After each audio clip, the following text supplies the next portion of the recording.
गुलाम नबी आजाद था। गुलाम नबी गुलाम नबी है। मसद खुदा का नबी का गुलाम है। वो किसी की दुनिया के लिए आजाद, उसे कोई दुनिया की ताकत खरीद नहीं सकती, उसकी सोच दुनिया की कोई बोल नहीं सकती। ये जो डरे हैं, मैं क्या करूं, वो अलग अलग इल्जाम लगाएंगे। किसी ने इल्जाम लगाया कि 370 पर गुलाम नबी आजाद ने पार्लियामेंट में खिलाफ वोट दिया। मैं अल्लाह के मेहरबानी से कहिए, सुनिए, अल्लाह से मैं कहता हूं कि वो 10-20 साल पार्लियामेंट में रहे, मैं 40 साल रहा हूं, वो समझे कि वोट किसके खिलाफ दिया।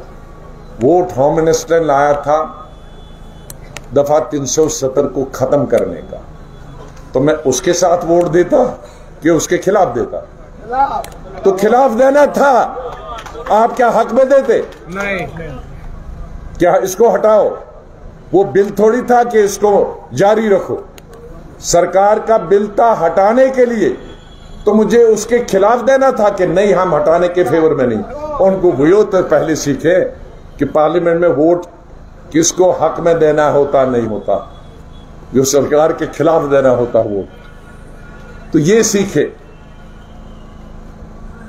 और हिंदुस्तान की तारीख में एक और भी बताऊं, लीडर अपोजिशन लोकसभा का हो 75 साल से, बदकिस्मती से कांग्रेस के दौरान जो लीडरशिप है जिनके साथ मेरी लड़ाई हुई, उनके वक्त में लीडर अपोजिशन बन ही नहीं पा रहा है।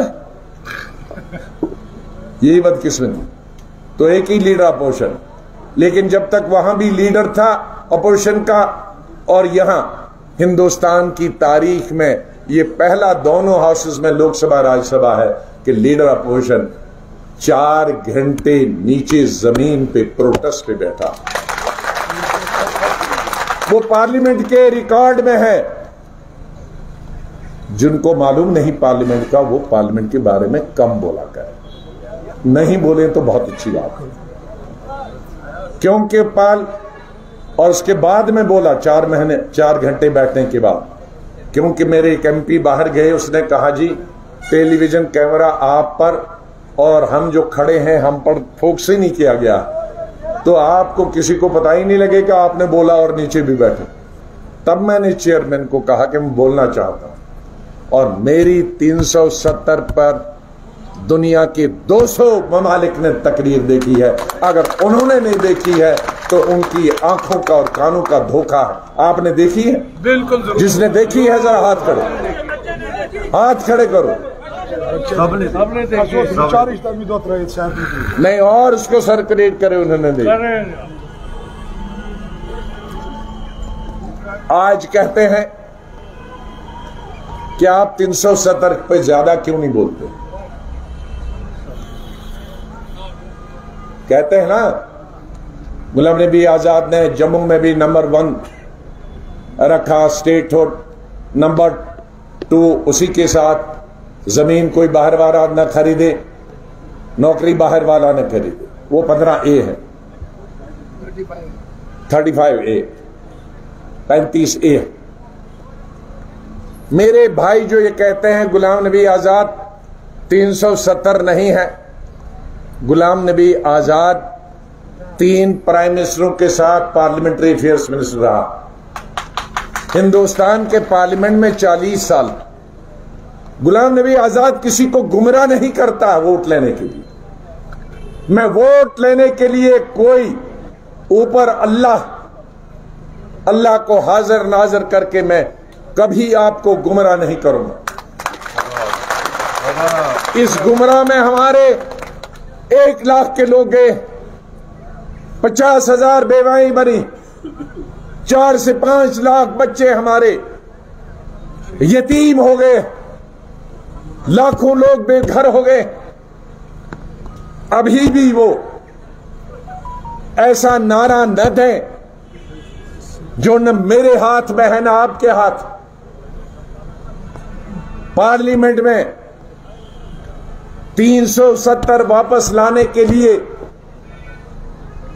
2/3 अक्सरियत लोकसभा में होनी चाहिए। 550 में से तकरीबन 350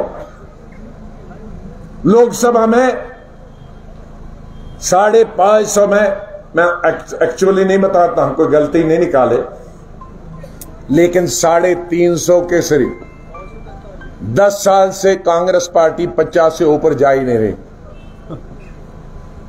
अल्लाह करे, लेकिन जो मैं सियासत में रहा हूं, मेरी जिंदगी में 360 सीटें 50 सीटें कांग्रेस पार्टी को कभी नहीं आ रही।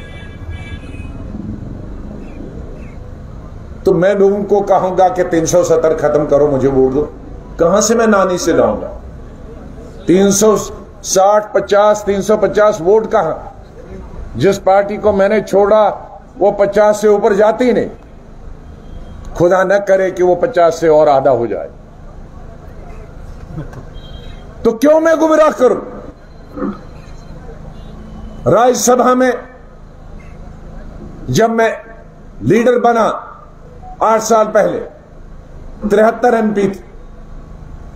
कांग्रेस स्टेटों के बाद स्टेट हारती जा रही है कि वो राज्यसभा के लिए स्टेटें जीतना, और 73 से अभी 30 या 32 पहुंच गए। ऊपर नहीं जा रहे, आधे से नीचे हो रहे। अगले साल वो 20 पर पहुंचेंगे। और मुझे चाहिए 370 के लिए राज्यसभा में कितने वोट? तकरीबन 250 वोट। मैं कहां से लाऊं? जो उन लोग जो कहते हैं 370 खत्म करें, उनको कहते तुम खुद एमपी जीत सकते हो कि नहीं? किसी पार्टी के साथ लोकसभा में 350 लोकसभा मेंबर लाने की हिम्मत थी। किसी पार्टी को राज्यसभा में 150 एमएलए एमपी लाने की हिम्मत। बताओ, अब मैं झूठ बोलता हूं, वो झूठ बोलते, वो झूठ बोलते हैं। फिर एक फरेब, फिर एक कश्मीरियों के साथ धोखा, फिर एक मौत का सामान, फिर एक एजिटेशन का सामान। गुलाम नबी आजाद जब तक जिंदा है, उसकी सोच को खत्म करने के लिए तुम्हें मारना पड़ेगा उसे। लेकिन हिंदुस्तान की मैंने सियासत की। मैं अभी किसी कश्मीरी या जम्मू का, हिंदू का या मुसलमान का, सिख का, मजहब की बुनियाद पर, सियासत की बुनियाद पर, इलाकाई परस्ती की बुनियाद पर वोट के लिए लोगों को इस्तेमाल करने की इजाजत नहीं दूंगा। चाहे मैं जीत जाऊं, चाहे मुझे 4 वोट आए या लाखों वोट आए, लेकिन बहुत खून बहा।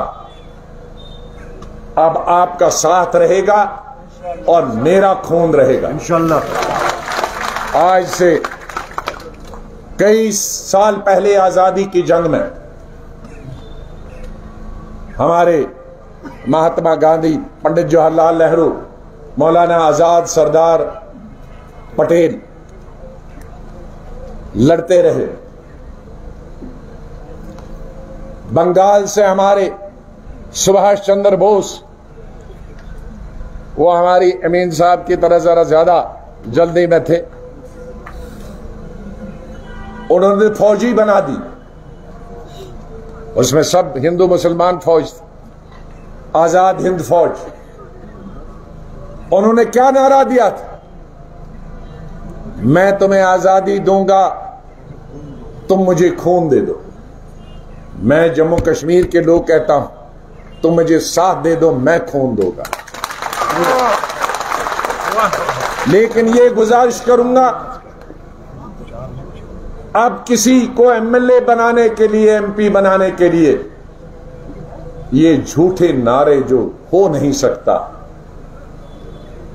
हो क्या सकता है? स्टेटहुड हो सकती, बिल्कुल। उसके लिए जिद्दोजहद कर दी, क्योंकि उसमें